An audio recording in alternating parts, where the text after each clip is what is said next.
me over. And like I asked him after the game, I was like, hey man, I thought you were gonna run me over. He was like, I thought you were gonna go for my ankles. I was like, what do I look like? I'm like, I played defense in high school, so I'm not expecting him to fully put down his shoulder and like we're gonna go like toe to toe. So when he jumped and like we're in the air and I'm falling back, I can't say what I said, but I was like, what the heck?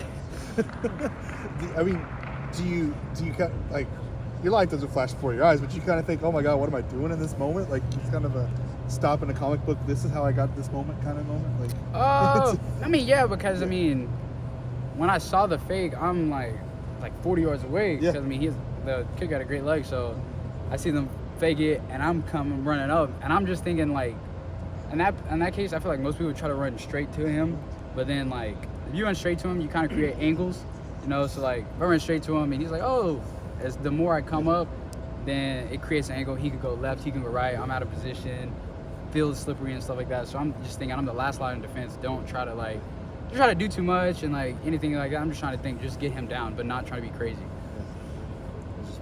Yeah, so it much was. bigger. Yeah. Brennan, let's talk about last night. What were you and Ollie doing out there? We were just out there. I mean, he called me and was like, "Hey, I mean, there's, you know, everybody's waiting out." I think Aiden Kelly had posted it too. I'm out getting food. I went to Pickleman's, and then I was so hungry, so I went to Pickleman's and Golden Chick. And when I was going to Golden Chick, I drove by and I saw the people. I was like, "No way!" And then like he calls me. He's like, "Hey, like, let's go and like mingle with the people." So like me, him, Nick Sessions, Todd Williams, Leon, like we all pulled up and we just started like, it's honestly a great sight. I mean, they were from the AC to all the way to the Barry Sanders statue, and it was like 28 degrees, like it was cold out there. So it just, you know, that kind of put in perspective like all the dedication and hard work and stuff like that. Like, you know, people see it and like, you know, they put time into, and as far as like coming into games, getting tickets and stuff like that. So like, yeah, I'm so appreciative of like the fans that we have here, because I mean they're so great, and like that's I mean that's something you don't see every day, and that's something you don't see everywhere. Where's the gator come from? Where'd you get the gator? They gave it to us. What we did with it, I mean, because we left and I saw it still there. So if they got it back, I don't know. I gave them the key, so I hope Who gave it to you? I don't know. Some people in the people. I don't really know. Some of the athletic department or something? I guess so. Okay. I don't know. Yeah. Marketing did? Okay. Yeah. What did you think of J-Nix's fourth down run? Oh, I told him that. I mean, that's play of the game right there. I mean, I don't know if he doesn't get that, then I mean, who's to say like what would happen? But if he doesn't get that, then I don't know what would happen, you know, after that. But just like, cause my job on that is to like, you know, try to grab the corners so that way like he has the edge. And then I go in and I come out and I just see them two, and he puts his helmet in his chest and gets the first down.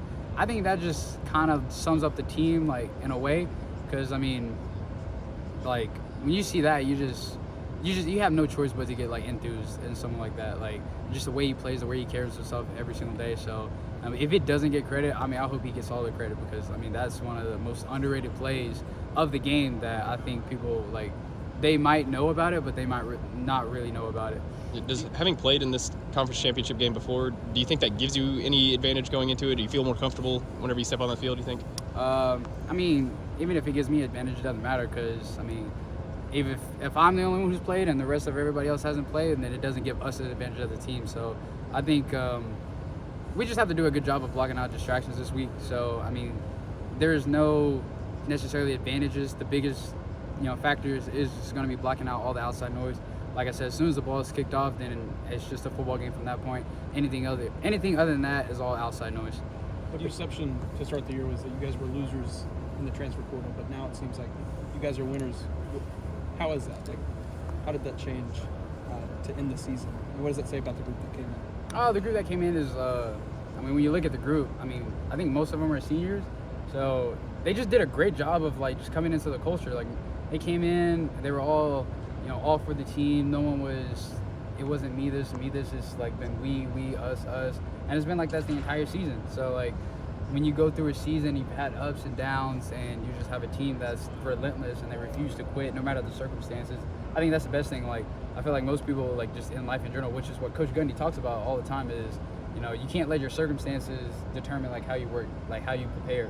You know, when we were 2-2, we could have gave up and we could have just threw in the towel. But I mean, whether we're 2-2 or 2-8 or 11-0, like, we're gonna play like the same way and we're gonna prepare the same way. So I think that's the biggest thing about this team and like the players that we brought in is that we all just adapted that mindset that Coach Gundy gave us. I know you're a team guy, but when you went into this season, did you have any personal goals, and did you have a vision for what you hoped your season would be, and how close has it been? I mean, I don't really have like personal goals as much. I mean, I feel like it'll take care of himself, and because if I focus on personal goals too much, it'll take away from the team, and you know that's when all that, you know, your ego and all this stuff can get away. So I mean, what I say every single week, I'll do whatever I can to like help the team. I mean, that's still intact, whether it's catch 2 balls or catch 30 or anything like that. Like, I'm willing to do whatever for the team, because at the end of the day, the team's success is ultimately, I mean, I'm not in here running 200s and running stadiums, you know, for my health and like for me to be like a great player on Saturdays, but for us to just be a team. So however I can help out is, you know. All right, did you have a vision, and how close has all this come to your vision? Well, I mean, the way the season has went, I definitely didn't have that vision of just, you know, how it went. Of course, you know, everyone would love to win every single game, but you have ups and downs and ebbs and flows. So this has been far off from the vision, but I mean, you know, at the beginning of the year. But a good result? Yes. At the beginning of the year, everyone, like, we're fighting, we're doing all this just to, you know, get a shot to win the Big 12 championship. So, I mean, it's close. What do you see in Texas? Especially maybe their secondary. No, they have great athletes. I talked about, I mean, their corners are great, and then even when Ryan Watts went out of the game, their backup corner, Muhammad, he came in, and he did a great job. And then they have great safeties, you know, great linebackers, and of course they have, you know, a great D-line. So they just have talent all over the field, from like the 1s to the 3s. So I mean, it's gonna be a really great matchup. Yeah, avoid Sweat.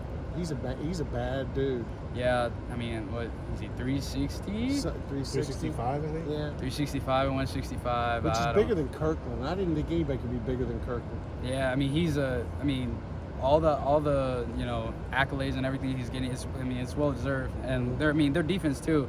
I mean, we watch the film and they fly around the ball. You know, they're fast, they're big, they're athletic, they're smart. You know, they adapt really well throughout the game. So, you know, it's gonna be a great match. It's gonna be a great matchup. You've practiced against this defense since spring. Was there a moment where you realized that they had a different energy or a different mentality that can get them to where they can second half shutouts? And Oh yeah, I mean, we do a bunch of in the spring we did a bunch of like 3rd down and 4th down periods. So like sometimes like we'd get them on one day, and then the next day they come back and completely, like, they take that fire, they take that, you know, they take everything personally when they like take a defeat. But it's not just one person, it's the entire defense. They work together as a unit, and you know, they come back together, and like, you know, I think that it rose in the spring, because when you have a bunch of new transfers and stuff, you know, like, we kind of bonded together over like competition, whether it's 3rd downs, 4th downs, or just open field, just playing. Like, we just kind of bonded together as, you know, a unit on each side and going against each other. And so like once we get in games and we get to do that to another team, then it just kind of elevates that. You talk about the roller coaster this season. Is that why you jumped in Gundy's arms? I mean, I feel like that game was kind of depictive of our season, just, you know, how it went. You know, started off strong, and then, you know, we kind of, you know, had some little bit of adversity, and then the second half we just kind of like fighting back, my bad. Just fighting back, and then, you know, just the way overtime and all that stuff went, like, it was just like a roller coaster of like emotions throughout the entire day. Plus it's, you know, it's cold and wet. There could have been a lot of excuses and stuff. So, you know, just the way the game went, I was really happy and excited. You know, senior night, a lot of emotional. So there's a lot of things going up and build up to that moment that, you know, I was just happy that, you know, we got out with the win, and, you know, we got out, you know, healthy and everything. So, you know, I was just really happy at that moment. You mentioned senior night. You've got a decision to make, I guess, at the end of this year. Have you put any thought into that? I mean, when you do, what is going to go into that? I haven't really put that much thought in it. I mean, I did senior night because I graduate. Yeah. The 16th. So I mean, I'm graduating. So I know my mom. That was her biggest thing. She was like, I don't care about anything you do in football, but, you know, get your degree. So she's happy I'm getting my degree. So I mean, I did the senior night really for her. And, it means a lot to me just to get my degree too. So that's a big deal for me. But, I haven't put any much thought into it. It's just week by week, handling the process and, worry about it after Big 12. Your brother's still in high school, right? Yes. Is he playing Friday? Yes, sir. How are your parents managing? They're that? going to go to the game Friday. And as soon as his game's over, they're going straight to Dallas. Jeez Louise. All right. Guys, I need to cut this.